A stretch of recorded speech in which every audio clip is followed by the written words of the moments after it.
Hello, and welcome to another episode of English Trivia.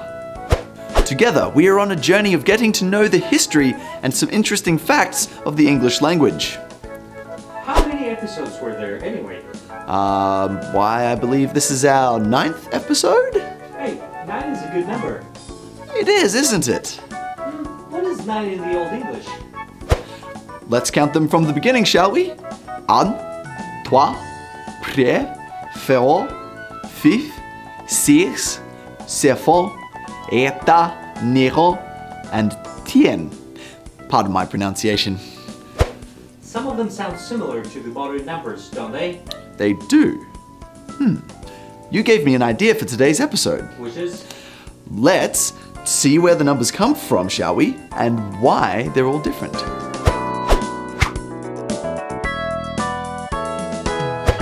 The numbers we are all used to nowadays are called Arabic or Hindu Arabic numbers.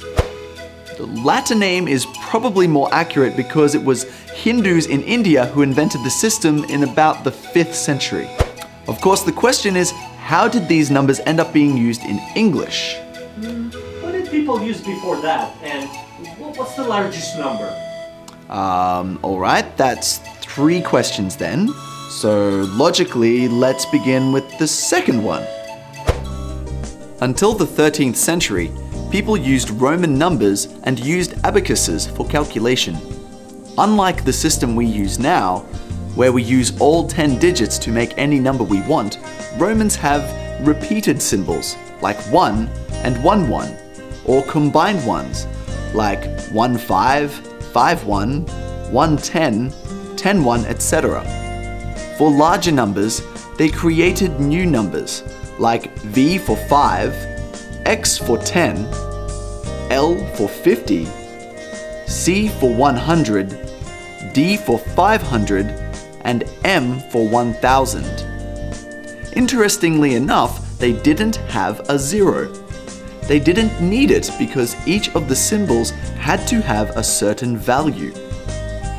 So, if we were to use this system today, this is what it would sound like.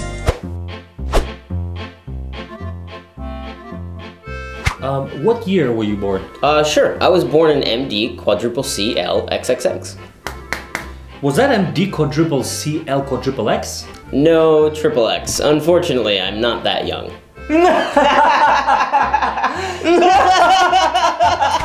Roman numbers were quite confusing in calculation, and you couldn't tell from the length of the number how big it was. For example, MCMXCIX is 1999, but 2000 is MM. As difficult as they might be, we still use Roman numbers today. We can see them on a clock face.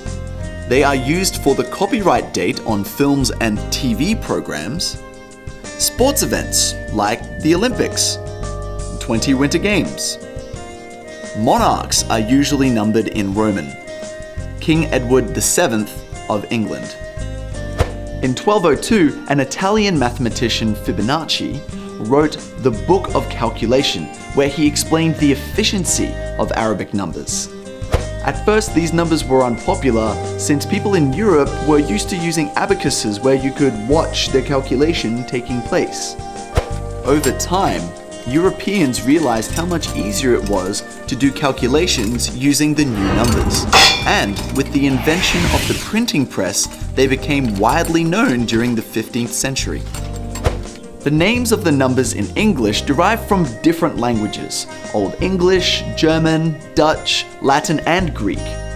Today, however, I'd like to tell you the origins of 2 of them. 11 is the first number which cannot be counted with a human's 10 fingers.